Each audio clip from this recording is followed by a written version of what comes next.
नमस्कार दोस्तों, आप सबका हमारे YouTube चैनल धर्म और डिजिटल में स्वागत है।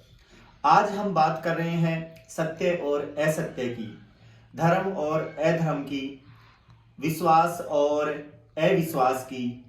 आज हम बात कर रहे हैं वर्तमान में बहुत ही ज़्यादा चर्चित धीरेंद्र शास्त्री यानी कि बागेश्वर सरकार की। जैसे कि आप स्क्रीन पर देख रहे हो, इनका नाम है धीरेंद्र शास्त्री। इनका जो उपनाम है वो बागेश्वर धाम सरकार है। इनका जन्म 1996 में गडागंज मध्य प्रदेश में हुआ था। इनके पिता थे वो बहुत गरीब थे।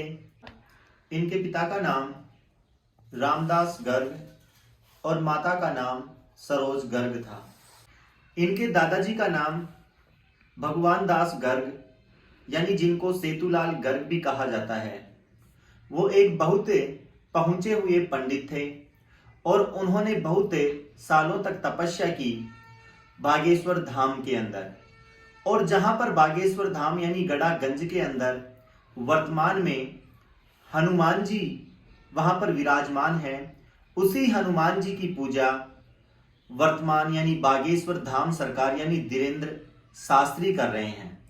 अब हम आते हैं वर्तमान परिप्रेक्ष्य में। धीरेंद्र शास्त्री जिनके दो मुख्य मित्र हैं, एक मुस्लिम है और एक हिंदू है। जो बेस्ट फ्रेंड है उसका नाम है शेख मुबारक। और धीरेंद्र शास्त्री खुद और उनके एक छोटे भाई हैं। उनका जो जीवन है, जब वो छोटे थे तो बहुत अभावों से भरा रहा। उनके जीवन में बहुत ज़्यादा गरीबी रही और उनकी जो प्रारंभिक शिक्षा थी वो उन्हीं के गांव यानी गडागंज में पूर्ण हुई। जब धीरेंद्र शास्त्री बच्चे थे तो अपने दादाजी यानी सेतुलाल गर्ग के साथ बागेश्वर धाम सरकार बालाजी सरकार के पास जाया करते थे और जहां पर उनके दादाजी दरबार लगाया करते थे। धीरे धीरे समय बीतता गया और धीरेंद्र शास्त्री यानी बागेश्वर सरकार का मन भी बालाजी की सेवा में रम गया। जैसे समय बीतता रहा और समय गुजरता रहा, धीरेंद्र शास्त्री का मन बालाजी की सेवा में और रम गया। अब हम बात करते हैं जब धीरेंद्र शास्त्री की शिक्षा 12वीं तक उन्होंने पूर्ण, और जब धीरेंद्र शास्त्री 12वीं के बाद कॉलेज में अध्ययन करने के लिए गए तो उनका पढ़ाई में मन नहीं लगा और बीच में ही उन्होंने कॉलेज छोड़ दी और धीरे धीरे उन्होंने भी दरबार लगाना शुरू कर दिया।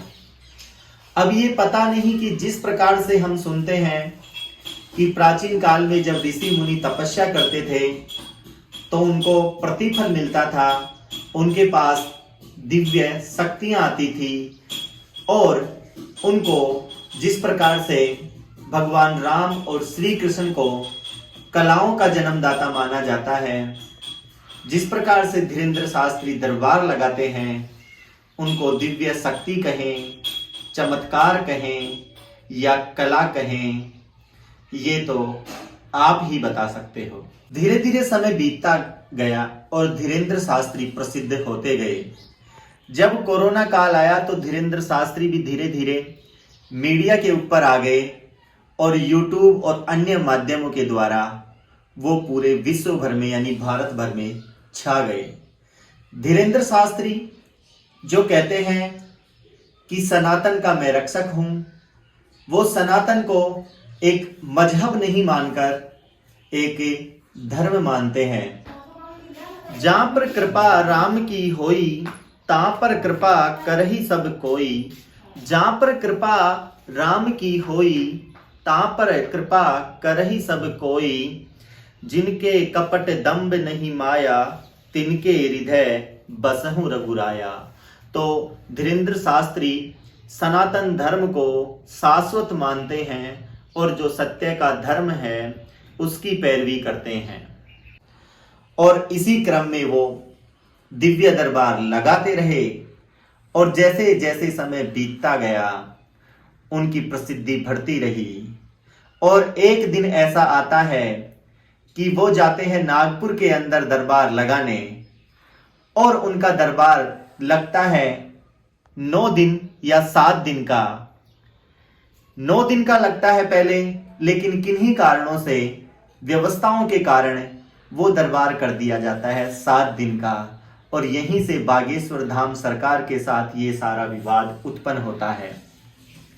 यहां से एक व्यक्ति जो अंध भक्ति निर्मूलन समिति के सदस्य हैं, श्याम मानव, वो आते हैं और वो दावा करते हैं कि जो भी व्यक्ति इस प्रकार के चमत्कार होने के दावे करता है उस व्यक्ति को सीधा जेल में डाल दिया जाना चाहिए, क्योंकि सरकार ने इस प्रकार से अंधविश्वास फैलाने वाले व्यक्तियों के लिए 2013 में एक कानून बनाया था। और श्याम मानव जी ने कहा था कि अगर बागेश्वर सरकार जो चुनौती मैं दूंगा उस चुनौती को अगर सिद्ध कर देंगे तो मैं उनको 30 लाख रुपए इनाम दूंगा। ये विवाद और बढ़ता रहा धीरेन्द्र शास्त्री और श्याम मानव के बीच। धीरे धीरे इसको पब्लिसिटी स्टंट भी बना दिया गया और धीरेन्द्र शास्त्री और श्याम मानव के बीच एक बहस छिड़ गई।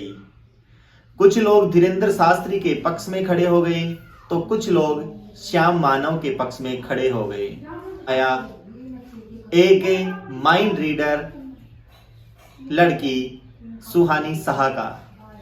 सुहानी शाह जो एक आर्टिस्ट, और अब ये जो विवाद है और बढ़ता जा रहा है।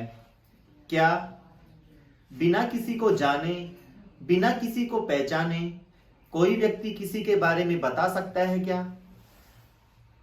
तो जब हमने देखा, बागेश्वर धाम के ये वीडियो देखे, तो हम कह सकते हैं कि हाँ, कुछ ना कुछ या कोई ना कोई ऐसी शक्ति है जो ऐसा कर सकती है। सुहानी शाह भी दावा करती है, लेकिन हमने एक बात देखी कि हमने जितने भी वीडियो सुहानी शाह के देखे उनमें वो कहती है कि आप मन में कुछ सोचो या फिर मेरे सामने आओ, और वो चेहरा देखकर बताती है, उसका माइंड पढ़ती है। लेकिन हमने देखा कि बागेश्वर धाम सरकार ऐसा कुछ नहीं करते। लाखों की भीड़ में से वो पहले ही बता देते हैं कि आप जिसको भी उठाओगे ये पर्चा उसी का निकलेगा। क्या ऐसा संभव है या नहीं? मुझे तो असंभव लगता है। क्या सुहानी शाह को भी ऐसा ही करना चाहिए? अगर वो ऐसा कर देती है तो ये एक कला है, और अगर वो ऐसा नहीं करती है तो ये चमत्कार है। और देखते हैं अगले वीडियो में आगे क्या होता है। धन्यवाद।